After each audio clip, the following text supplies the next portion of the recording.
Ne pensez pas que je jette un discrédit sur la loyauté de la femme, sur ce beau et précieux joyau qu'elle est. Ici, j'essaie de montrer ce qu'une femme, s'il vous plaît, vous qui écoutez la bande, vous les femmes qui écouterez cette bande, je n'essaie pas de vous mépriser. Je ne suis qu'un serviteur du Seigneur qui apporte la lumière. La chose la plus vile, la plus immorale et la plus souillée de la terre, c'est une femme, lorsqu'elle est mauvaise. Et le joyau le plus précieux d'un homme, après son salut, c'est une femme bonne. Et c'est de cette femme vile, immorale, dégradée que je parle. Je vais vous le montrer ici même, alors que nous y sommes. Autant vous montrer pourquoi la Bible enseigne aux femmes de ne pas être des prédicateurs, des pasteurs, des docteurs ou quoi que ce soit d'autre dans l'Église. Maintenant, écoutez bien ceci. L'Éternel dit, « Voici, l'homme est devenu l'un de nous. » Eh bien, il n'a jamais dit que la femme l'était devenue. L'homme est devenu l'un, et il a la connaissance du bien et du mal. La femme ne l'avait pas. Elle avait été séduite. Le voyez-vous? Ainsi, Paul a dit, « Je ne permets pas à la femme d'enseigner ni de prendre de l'autorité, mais car Adam a été formé le premier, Ève ensuite. Et ce n'est pas Adam qui a été séduit, c'est la femme qui a été séduite.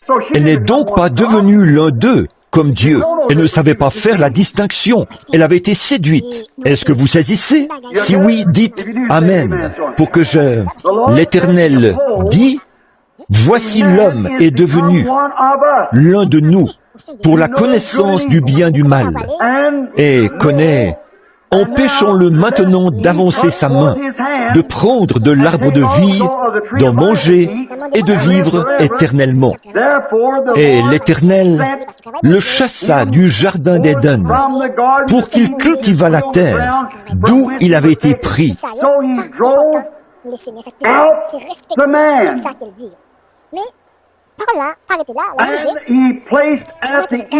C'est ainsi qu'il chassa Adam, et il mit à l'orient du jardin d'Éden les chérubins, qui ont une épée volante, qui agitent une épée flamboyante. Voyez-vous, ces quatre animaux, il n'y a que 4 directions possibles, voyez-vous, l'Est, le Nord, l'Ouest et le Sud. Ces chérubins avaient une épée flamboyante à la porte du jardin pour garder le chemin de l'arbre de vie. Car si l'homme avait réussi à s'emparer de l'arbre de vie, alors il aurait pu vivre éternellement.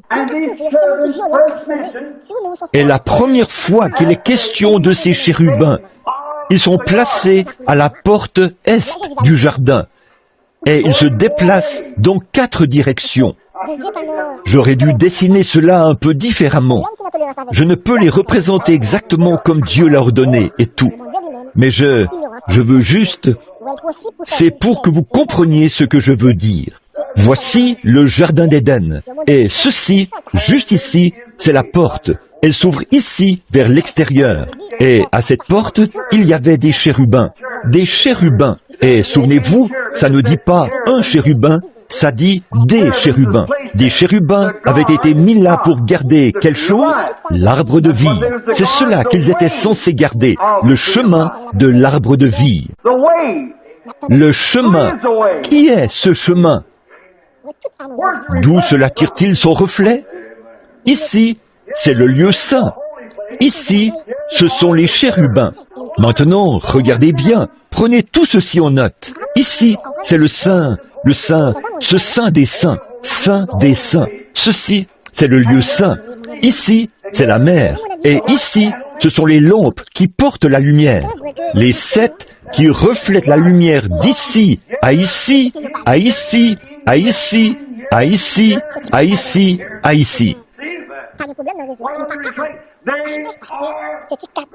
Voyez, qu'est-ce qu'il reflète? Il garde le chemin vers l'arbre de vie et reflète le feu de Dieu. Voyez, ça ne peut pas venir d'ici, un séminaire presbytérien ou un séminaire pentecôtiste. Ça doit venir d'ici, ça doit refléter la lumière. Très bien. Si vous regardez bien, ces chérubins que Jean a vus ici devaient avoir de l'intérêt pour la garde de l'arbre de vie. Donc, ils devaient avoir de l'intérêt pour les êtres humains. Ou, lisez la Genèse. Reprenons la Genèse. Ils gardaient l'arbre de vie. Ils le gardaient. Le chemin de la vie. Le chemin de la vie. Comment est le chemin? Jésus a dit, « Je suis ce chemin. Je suis ce pain qui vient du ciel, d'auprès de Dieu. Si un homme mange de ce pain, il vivra éternellement. » Donc, il y a un chemin qui ramène à cet arbre de vie. Vous saisissez? Maintenant, là, je veux le montrer de sorte qu'il soit clair, qu'il s'agit d'un autel. Donc, dans le jardin d'Éden, ceci devait être un autel. Je vais vous dire pourquoi. Vous souvenez-vous que Caïn et Abel étaient venus ici pour adorer? Cela montre donc que l'autel de Dieu avait été déplacé pour être placé ici, au jardin d'Éden. Et la seule façon de retourner en Éden, c'est de passer par l'autel. Vous y êtes une fois de plus, voyez, de retour en Éden par l'autel.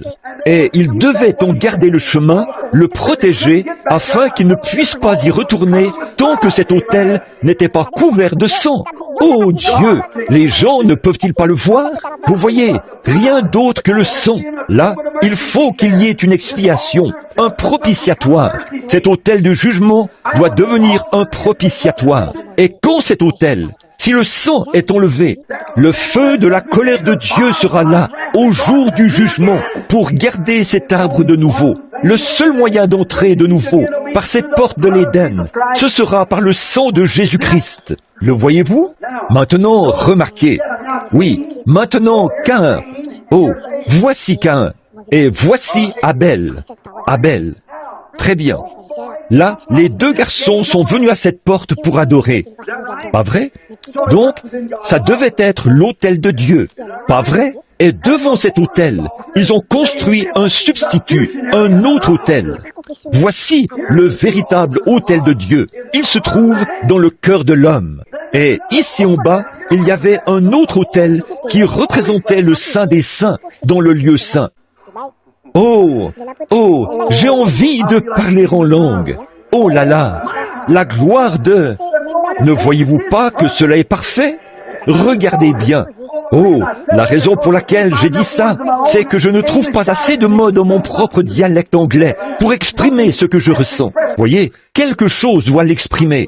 Comme frère Rowe, un diplomate qui est au service du président, environ 4 ou 5 présidents différents. Il a dit, « Oh, frère Branham, un soir je suis venu à la réunion. » Il a dit, « Je ne savais pas quoi faire. » A-t-il dit, « J'étais là. » Et il a dit, « Oh, a-t-il dit, j'ai aimé le Seigneur toute ma vie. » Il a dit, « J'ai été je pense, épiscopalien. » Il a dit, « Et je pensais connaître le Seigneur. » Il a dit, « Et un soir, j'ai regardé autour de moi. Je ne savais pas quoi faire. » Il a dit, je ne l'aurais fait pour rien au monde. Mais, a-t-il dit, j'ai entendu la parole être proclamée. Oh, cela a commencé à se mouvoir.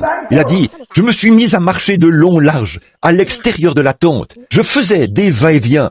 A-t-il dit, soudain, je ne pouvais plus attendre d'arriver à la porte. Je suis entré en rampant en dessous quand l'appel à l'autel a été fait. J'ai couru à l'autel et je me suis jeté à genoux. J'ai dit, Seigneur, je suis un pécheur. Et il a dit, là, il m'a rempli de son Saint-Esprit. Et il a dit, je parle 8 langues différentes, parce qu'il est un diplomate. Vous voyez, il est un diplomate au service du président. Et depuis Woodrow Wilson jusqu'à présent, c'est un diplomate au service de chacun de nos présidents. Un diplomate à l'étranger. Il peut parler n'importe quelle langue étrangère. Il a dit, je connais pratiquement toutes les langues écrites connues du monde. Mais il a dit, j'étais si rempli de gloire que je ne pouvais utiliser aucune d'elles pour le louer. Alors, le Seigneur m'en a donné une nouvelle qui vient du ciel pour que je puisse le louer. Oh, oh, voilà, il gardait cette porte. Caïn et Abel sont venus ici pour adorer. Ce devait donc être un autel qu'ils gardaient. Pas vrai? Ces chérubins. De plus, voyez, voici une autre preuve. Caïn, observez la Bible maintenant. J'aimerais que vous le preniez, mais ça, laissez tomber. Vous l'avez dans la Genèse. Très bien, observez. Caïn est sorti. Caïn est sorti de la présence du Seigneur par la porte du jardin. Ainsi donc, la présence du Seigneur était forcément à l'autel. Et l'autel se trouvait à la porte. Waouh! Oh! Très bien. C'est là que Dieu demeure, à son autel. Donc, c'est d'ici que Caïn est sorti de la présence du Seigneur. Voulez-vous noter cela? Genèse 4, 16, si vous voulez le noter. Bon, maintenant, vous avez tout noté, n'est-ce pas? L'avez-vous écrit? Bon, j'ai quelque chose d'autre que je veux dessiner ici, juste un instant. J'espère simplement que vos haricots ne brûleront pas, ou quoi que ce soit d'autre à votre... Maintenant, remarquez, laissez-les brûler, ce n'est pas grave, ils périront de toute façon. Pensons à ceci, c'est la chose qui est véritable. Moïse avait été ravi au ciel, Moïse ravi de la terre jusqu'au ciel, et là, il avait vu l'autel de Dieu, pas vrai? Là, j'essaie de prouver ce que j'avance. Vous savez ce que j'essaie de faire, n'est-ce pas? Très bien, il était monté dans la présence de Dieu. Et quand il est descendu de la présence de Dieu, il a dit, Dieu a dit à Moïse, fais tout sur la terre d'après le modèle que tu as vu au ciel. Pas vrai? Très bien.